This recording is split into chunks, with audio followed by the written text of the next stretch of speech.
Hello everyone, मैं हितराम लोई। हमारे YouTube channel unique EC math and reasoning में आप सभी लोगों का हार्दिक स्वागत और अभिनंदन करता हूं। दोस्तों, आज हम पढ़ने वाले हैं घातांक के बारे में। तो सबसे पहले घातांक के बारे में पढ़ने से पहले हम एक चीज़ जान लेते हैं कि घातांक के कुछ नियम होते हैं। उन नियमों को समझ लेते हैं। उसके बाद में घातांक के कुछ सवाल हम यहाँ पे करेंगे और सवाल करने के बाद में घातांक से संबंधित कोई भी आपको दिक्कत नहीं आएगी, क्योंकि मैं बिल्कुल बेसिक लेवल से आपको बताने वाला हूँ और आप बहुत ही ध्यानपूर्वक इस वीडियो को देखिएगा। वीडियो स्किप मत कीजिए, क्योंकि स्किप करोगे तो आपको फिर समझ में नहीं आएगा। आप लगातार इसको देखिएगा पूरा, एक बार देखिए, दो बार देखिए, और देखने के बाद यदि आपको फिर भी समझ में नहीं आता फिर कमेंट कीजिए। नहीं तो आशा मेरी यही रहेगी कि आपको अच्छे से समझ में आए, क्योंकि मैं पूरा आपको कोशिश करूँगा बिल्कुल लो लेवल से। यदि आपने किसी ने पढ़ रखा है और फिर ये वीडियो देख रहा है तो आप थोड़ा धैर्य रखें, क्योंकि ये उन लोगों के लिए ज़्यादा बेनिफिशियल होगा जो बिल्कुल ही नए हैं, जिनको इस घातांक नियम में या घातांक संबंधी सवालों में दिक्कत आती है। उनके लिए बहुत ज़्यादा इंपॉर्टेंट होने वाला है। तो दोस्तों, बने रहे वीडियो में लास्ट तक और देखिए किस तरह से मैं इसको बिल्कुल सिंप्लीफिकेशन तरीके से आपको बताने वाला हूँ। तो आशा करता हूँ कि ये आपको अच्छे से समझ में आएगा। तो चलिए बात करते हैं सबसे पहले हमारा घातांक का जो पहला नियम है उसके बारे में। पहला नियम हमारा दे रखा है कि a की घात m गुणा a की घात n। एक चीज इसमें देखिए, आप यहाँ नोट कर रहे हैं कि यहाँ भी a है, यहाँ भी a है, लेकिन घात अलग अलग है। तो ये जो चीज होती है नीचे वाली, इसको बोलते हैं आधार। क्या बोलते हैं? आधार। और ये जो चीज है ऊपर वाली, इसको बोलते हैं घात। क्या बोलते हैं? घात। तो आधार और घात, ये चीज समझ में आ गई होगी आपको। अब आप देखिए कि यहाँ इन दोनों में क्या है, आधार समान है और घातें अलग अलग हैं। तो पहला नियम बोलता है कि जब आधार समान हैं और घातें अलग अलग हैं तो आधार तो वही रहेगा, यानी ए ही रहेगा। घातें जुड़ जाएंगी दोनों, यानी कि m प्लस n हो जाएगा। ठीक है, ये पहला नियम है हमारा। अब इस पहले नियम पर आधारित मैं एक छोटा सा उदाहरण आपके लिए ले रहा हूँ। तो देखिए, उदाहरण जैसे हमारा ये है कि 5 की पावर 3 गुणा 5 की पावर माइनस 2 बराबर, आधार हमारा यहाँ पे समान है, यानी कि 5 है। आधार क्या है? यहाँ पे 5 है और घात यहाँ पे 3 है। यहाँ आधार 5, यहाँ आधार घात माइनस 2। तो आधार 5 है और 3 प्लस माइनस 2। ठीक है, अब इसको हम 5 को लिख लेते हैं। देखो, माइनस और प्लस गुणा होके माइनस हो जाएगा, यानी कि 3 माइनस 2 बराबर 5 की घात 1 बराबर 5। ये इसका हल होगा। इस प्रकार से हम घातांक का जो पहला नियम है उससे संबंधित एक प्रॉब्लम हमने यहाँ पे सोल्व की, और इस तरह से इसके सवालों को किया जाता है। अब देखते हैं अगला नियम। तो अगला एक चीज यहाँ पे हमारे को समझ में आ रहा है कि जो अगला नियम है वो क्या है, a की घात m भाग a की घात n। ये है, ये भाग का चिन्ह है। इसको हम ऐसे भी लिख सकते हैं। कैसे? a की घात m भाग को बटा में लिखते हैं a की घात n, ऐसे भी लिख सकते हैं। ठीक है, अब एक चीज आपने और पढ़ी है कि जो नीचे वाली चीज है और आधार इनका सेम है दोनों का। ठीक है, तो आधार सेम है तो जो हर वाली चीज है उसको अंश में ले जाते हैं। अंश में ले जाएंगे तो ये जो घात है इसकी ये नेगेटिव हो जाएगी। कैसे? ये हमने पहले पढ़ा है, यानी कि a की घात m गुणा इस a की घात जो n है, इसका चिन्ह यहाँ पॉजिटिव है लेकिन यहाँ नेगेटिव हो जाएगा। अब आप देख रहे हो कि यहाँ पे घातें क्या हैं, अलग अलग हैं और आधार समान हो गया। आधार समान हो गया, ये भाग वाला जो नियम है इसमें क्या करते हैं, गुणा में यदि इसको ले जाते हैं तो सिर्फ घात का मान बदल जाता है। घात का मान मतलब घात का चिन्ह बदल जाता है। प्लस की है तो माइनस की और माइनस की है तो प्लस की हो जाएगी। अब यहाँ पे आधार समान है यानी कि a है, घात अलग अलग है तो m माइनस n, ये हो गई। इससे संबंधित एक उदाहरण अभी हमने किया है, लेकिन एक और उदाहरण मैं आपको देता हूँ यहाँ पर। जैसे 7 की पावर 2 भाग 7 की पावर माइनस 2। ठीक है, अब इसको मैं उसी रूप में लिखता हूँ। इसको थोड़ा अलग कर देता हूँ। तो 7 की पावर 2 बटा 7 की पावर -2। अब भाग में ऐसे भी लिख सकते हैं, इसको हम क्या लिखेंगे, इसको ऐसे लिख सकते हैं। अब इसको ऐसे लिख दिया तो हम इसको ऊपर ले जाएंगे, यानी कि 7 की पावर 2 गुणा 7 की पावर, ये जो घात ऊपर जाएगी ये तो पॉजिटिव हो जाएगी, यानी कि प्लस का 2 हो जाएगा। तो आधार समान है तो घातें जुड़ जाएंगी, यानी कि 7 की पावर 2 + 2 बराबर कितनी हो जाएगी, 7 की पावर 4। ये इसका आंसर होगा। इस प्रकार से हम दूसरे नियम के बारे में भी यहाँ पे जान लिए हैं। आप देखते हैं इसका अगला नियम। ठीक है, अगला नियम देखते हैं। तो अगला नियम क्या बोल रहा है इसका,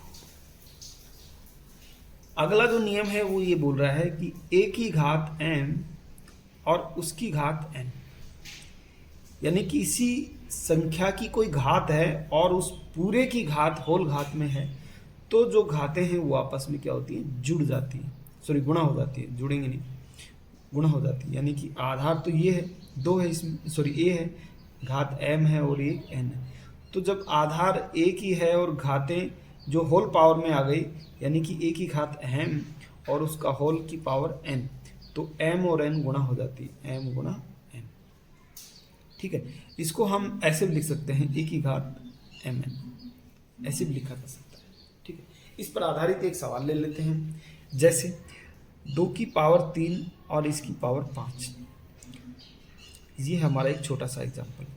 तो इसको हम ऐसे लिख सकते हैं, 2 की पावर 3 गुणा 5 बराबर 2 की पावर 5 दिया 15। ये इसका सॉल्यूशन होगा, यानी कि ये इसका हल होगा। इस प्रकार से इसको हम हल कर सकते हैं। अब देखते हैं अगला सवाल। जो अगला इसका जो नियम है घातांक का, या सूत्र कहूँ या नियम कहूँ, चौथा है। तो इसमें क्या दे रखा है, जैसे a की घात m और उसकी घात n। अभी एक चीज ध्यान देना, इससे जस्ट पहले वाला हमने पढ़ा था तो उसमें ये था, क्या था, a की घात m और उसकी घात n। कई लोग इसको बराबर मान लेते हैं, लेकिन ये बराबर नहीं है भाई मेरे, ये तो हमने सिद्ध कर दिया था। लेकिन इसमें क्या करेंगे, इसमें तो हमने क्या किया, सिंपल तरीके से हल किया, और इसमें हम हल करेंगे तो ऊपर की साइड से हल करेंगे। देखिए कैसे इसको हल करते हैं, ये कंपेयरिंग करके मैं बता रहा हूँ आपको, ताकि आपको कंफ्यूजन ना हो। तो इसको हम कैसे लिखेंगे, a की घात m की घात n, ऐसे लिखेंगे इसको। ये आधार तो एक ही है दोनों का, लेकिन ये m की घात है, और यहाँ पर इसको कैसे लिखते थे हम, a की घात m n ऐसे लिखते थे।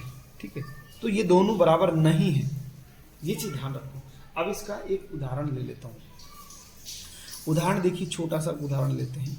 छोटा सा उदाहरण हमारा ये होगा, जैसे मान लो हमारे पास है 11 की पावर 2 की पावर 3 है। ठीक है, तो इसको हमें हल करना है। तो आधार हमारा 11 है, 11 का 11 रह जाएगा, और इसको हम ऐसे लिखेंगे 2 की पावर 3। ठीक, अब 2 की पावर 3 को हल कर लेंगे तो 11 को तो ऐसे रखेंगे, 2 की पावर 3 होता है 8, तो 11 की पावर 8, ये हो गया। अब इसी को मैं यहाँ पे अप्लाई कर रहा हूँ इस सूत्र के लिए। देखो 11 की पावर 2 और उसकी पावर 3, इसको हल करेंगे तो कैसे करेंगे, तो 11 तो आधार है तो समान है तो रहेगा, और ये घाते दोनों गुणा हो जाएंगे, 2 तिया 6, कितना हो जाएगा, 11 की पावर 6। तो आपने नोट किया कि ये चीज और ये चीज दोनों बराबर नहीं है, क्योंकि ये 11 की पावर 8 है, ये 11 की पावर 6 है, तो ये दोनों बराबर नहीं है। ये कंफ्यूजन आपको यदि था आज तक तो अभी आप दूर कर लीजिएगा, क्योंकि यदि घात की घात दे रखी है और वो होल पावर में नहीं है तो वो ऊपर से गुणा होगी, यानी कि ऊपर से हल करके लाएंगे उसको, और यदि होल पावर में है तो वो आपस में गुणा हो जाएंगे। होल पावर में है तो वो आपस में गुणा हो जाएगी, और होल पावर में नहीं है तो ऊपर से गुणा होके आएगी, और वो जो आधार है उसके ऊपर उसका मान सोल्व होगा। ठीक है, अब इसका अगला एक जो नियम है वो देखते हैं। अगला नियम क्या है,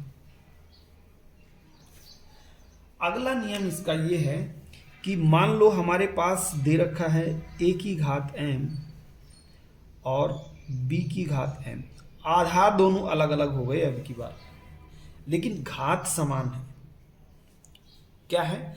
घात समान है। तो ये नियम हमारा ये बोलता है कि आधार यदि अलग अलग है तो आधार का तो गुणा रखेंगे, दोनों पे घात समान है तो दोनों का होल पावर करके और m को चढ़ा देंगे, यानी कि ये दोनों की घात होगी, घात दोनों की समान है तो होल पावर कर देंगे इसमें। इसका एक एग्जाम्पल हम ले लेते हैं। यहाँ पे एग्जाम्पल हमारे पास ये होगा इसमें, जैसे 2 की पावर 5 गुणा 3 की पावर 5, इसको हम हल करेंगे तो ये हो जाएगा हमारा 2 गुणा 3 और इसकी होल पावर 5। आगे इसको हल करेंगे तो और भी हो जाएगा, 2 तिया 6, 6 की पावर 5। इस प्रकार से ये इसका आंसर होगा। दोस्तों आशा करता हूँ कि ये चीज़ें आपको समझ में आ रही होंगी, क्योंकि मैं बहुत ही एक ऐसे स्तर से आपको बता रहा हूँ जो एक लो स्तर होता है, वहाँ से आपको बिल्कुल समझ में आएगा। देखिए, क्योंकि इसमें आधार दोनों में समान है, ये ए क्या है, यहाँ पे आधार है, यहाँ बी क्या है, आधार है, घात क्या है, एम है, दोनों की समान है। जब घात समान होती है तो होल पावर में चली जाती है घात, आधार दोनों गुणा हो जाते हैं। ठीक है, वही चीज़ मैंने यहाँ पे किया है कि 2 गुणा 2 की पावर 5 गुणा 3 की पावर 5, तो आधार तो दोनों में अलग अलग है लेकिन पावर दोनों की सेम है, तो सेम है तो आधार को गुणा कर दिया और होल पावर में चढ़ा दी जो सेम थी वो। ठीक है, इस प्रकार से इसको हल करते हैं। चलिए इसका अगला जो नियम है वो देखते हैं। तो अगला नियम इसका क्या बोल रहा है? अगला नियम इसका ये है, जैसे हमारे को दिया है a बटा b और उसकी पावर माइनस में m दे रखी।